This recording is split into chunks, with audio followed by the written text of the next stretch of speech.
What's up? So, welcome to the fourth chapter of this course, and in this chapter, we will discuss about IP addresses. So, let's get started. IP addresses are actually internet protocol addresses. ठीक है, अब IP addresses क्या होते हैं भाई? They are used to communicate with the devices outside the network. मतलब जब तक आप with in the network communicate करा रहे होते हैं, तो हमने पिछले चैप्टर में पढ़ा है कि जी उसके लिए हम यूज़ कर रहे होते हैं मैक एड्रेसेस एंड स्विचेस। और जब हम आउटसाइड द नेटवर्क जब हम बात करते हैं, मतलब आप अपने घर पे बैठे हो और आप बात कर रहे हो अपने किसी ऐसे फ्रेंड से जो कि यूएसए में बैठा है, या बल्कि ज़रूरी नहीं है यूएसए में, पाकिस्तान के अंदर ही वो किसी और लोकेशन पर बैठा हुआ है, मतलब वो आपके वाईफाई से कनेक्टेड नहीं है, तो उस वक़्त आईपी एड्रेसेस आपके जो होते हैं वो यूज़ हो रहे होते हैं कि आपका जो डाटा है वो किसी दूसरे नेटवर्क तक कैसे पहुंचाना है।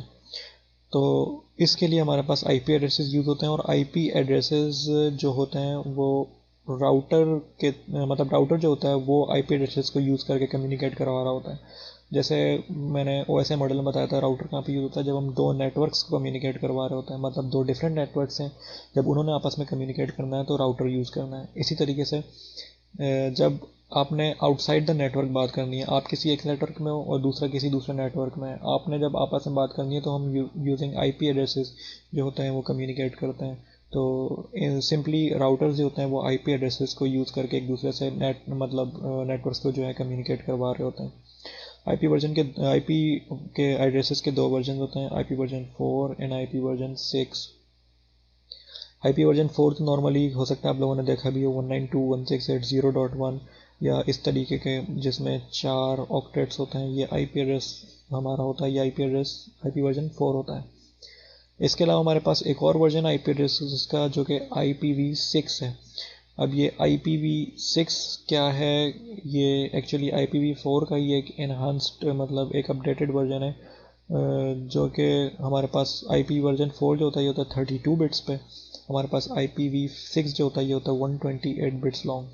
तो ये it's better than IPv4, but इसका सिर्फ एक ड्रॉबैक है जो कि सारे मतलब ड्रॉबैक्स के ऊपर भारी है, वो ये कि ये जो हमारा आईपी एड्रेस होता है ये याद रखना मुश्किल होता है, मतलब इसे रीड करना, इसे हैंडल करना, इसे मेमोराइज करना थोड़ा सा मुश्किल होता है।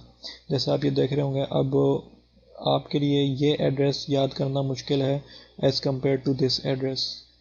तो इसी वजह से हम IPv6 जो है वो नॉर्मली यूज़ नहीं कर रहे होते, क्योंकि मतलब हमें एक चीज़ यूज़ करने की ज़्यादा आदत हो गई है। ऐसा नहीं है कि IPv6 के अंदर हमारे पास कोई नुकसान है जिसकी वजह से हम IPv6 यूज़ नहीं कर रहे, हमारे पास नुकसान कोई नहीं है, लेकिन वही वाली बात है कि हमारे पास हमें एक आदत हो गई है चीज़ों की IPv4 यूज़ करने की।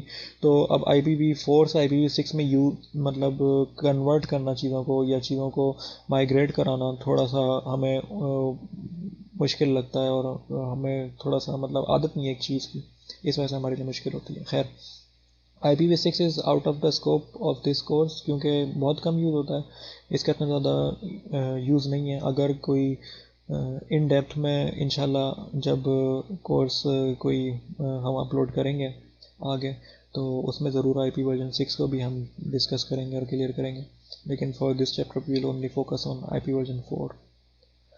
IP वर्जन 4 जो होता है हमारा, जैसे मैंने आपको बताया 32 बिट्स लॉन्ग होता है, and consist of only decimal numbers, यानी उसमें 0 से लेकर 9 तक डिजिट्स ही होते हैं।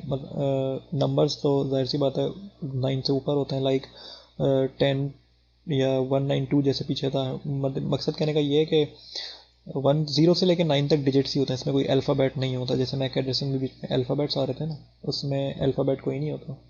तो डेसिमल नंबर सिस्टम हमारा होता है, और उसके अलावा octets are separated by period या फुल स्टॉप या डॉट। हमारे पास जैसे मैक एड्रेस में ऑक्टेट्स जो थे वो सेपरेटेड थे कॉलन से, लेकिन IP वर्जन 4 में हमारे पास जो ऑक्टेट्स होते हैं वो सेपरेटेड होते हैं पीरियड से, और it looks like this. And logical address होता है हमारा, मैक एड्रेस जो होता है वो फिजिकल होता था, IP एड्रेस जो होता है वो लॉजिकल एड्रेस होता है। लॉजिकल मतलब depends on the network in which the device resides, it changes when the device changes the network. यानी आप जिस नेटवर्क पे कनेक्टेड होते हो ना, तो आपको जो आईपी एड्रेस मिलता है वो उसी नेटवर्क का मिलता है। मतलब आपने नेटवर्क चेंज किया, आप किसी और नेटवर्क पे कनेक्ट हुए, आपका आईपी एड्रेस चेंज हो जाएगा। सो दिस इज़ नॉट मतलब परमानेंट। आप जब भी अपना नेटवर्क चेंज कर रहे होते हो या एक ही नेटवर्क में आप काफ़ी अरसे के बाद जब दोबारा कनेक्ट करते हो अपनी मशीन, अपना लैपटॉप या कंप्यूटर या अपना मोबाइल, तो उस केस में भी ऐसा होता है कि आपका आईपी एड्रेस जो होता है वो चेंज हो जाता है। या आपकी डिवाइस अगर रीबूट होती है, जब भी ऐसा चांस होता है कि आपका आईपी एड्रेस अब जो आपको री डिवाइस मतलब वाईफाई रीबूट होने के बाद अब जो आपको आईपी एड्रेस मिले, हो सकता है वो चेंज मिले। उसमें लीज टाइम का थोड़ा सा चक्कर होता है। वो लीज टाइम क्या होता है?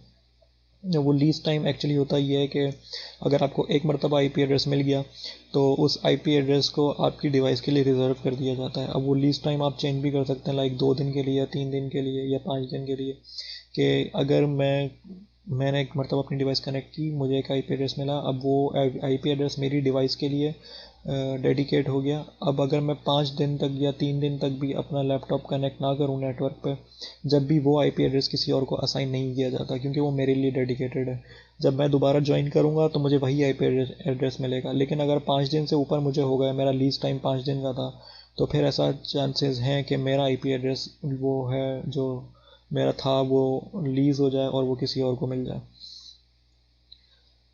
उसके बाद हमारे पास है used by the routers to identify the route to target device. ये मैं आपको पहले बता चुका हूँ कि हमारे राउटर्स जो होते हैं वो आईपी एड्रेसेस को यूज़ कर रहे होते हैं, और वो डाटा को जो राउट करते हैं वो आईपी एड्रेसेस की बेस पे करते हैं, और टारगेट नेटवर्क पर या टारगेट डिवाइस तक हमारा डाटा जो होता है वो फॉरवर्ड करते हैं।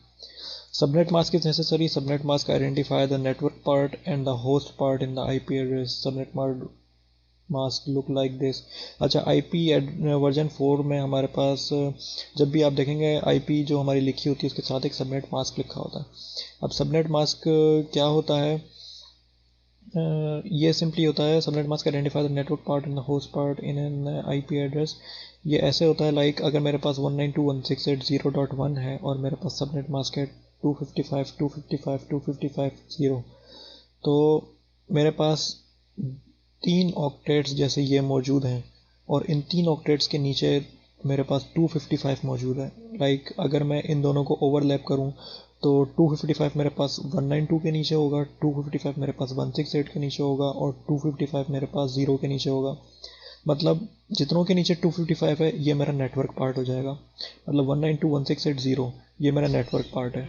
अब मेरा इस नेटवर्क पे जितने भी कनेक्टेड हैं डिवाइसेस, तो ये सारी डिवाइसेस जो होंगी उनके ये पार्ट जो है ये कॉमन होगा 192.168.0। और जितनी भी मतलब हमारी जितनी भी दूसरी डिवाइसेस होंगी उनका सिर्फ ये पार्ट, आखिरी पार्ट जो है जिसके नीचे 0 मौजूद है, ये चेंज होगा। अगर मेरे 2 लैपटॉप्स कनेक्टेड हैं तो it will be 192.168.0 dot for example 4 for 1, मतलब किसी एक लैपटॉप के लिए 4 है, और 192.168.0.5 किसी दूसरे लैपटॉप के लिए। जितनी भी डिवाइसेस मैं कनेक्ट करता जाऊंगा तो 192.168.0 जो है वो सेम रहेगा, आखिर का जो पार्ट है ये चेंज रहेगा। लाइक मैंने पहले एग्जांपल दी ना कि जैसे मोबलिंग का नंबर है तो शुरू में हमारा जो होता है वो पार्ट सेम रहता है। सिमिलरली यहाँ पर भी यही है। सबनेट मास्क में अगर ये भी फॉर एग्जांपल 0 होता, 255.255.0.0 होता फॉर सपोज, तो हमारे पास जो होता है वो नेटवर्क पार्ट कितना हो जाता 192.168, सिर्फ ये 2 नेटवर्क पार्ट हो जाता। बाकी पूरा 0 और 1 जो है ये होस्ट पार्ट हो जाता है। यानी डिवाइस टू डिवाइस ये 2 पार्ट्स वेरी कर रहे होते हैं, लेकिन ये पार्ट्स जो हैं ये दोनों सेम रहते हैं। इसका मज़ीद आपको कॉन्सेप्ट आगे जाके क्लियर हो जाएगा जब मैं डिस्कस करूँगा उसको, सबनेटिंग को जब हम आगे डिस्कस करेंगे। So this is it for this lecture, and thank you for watching.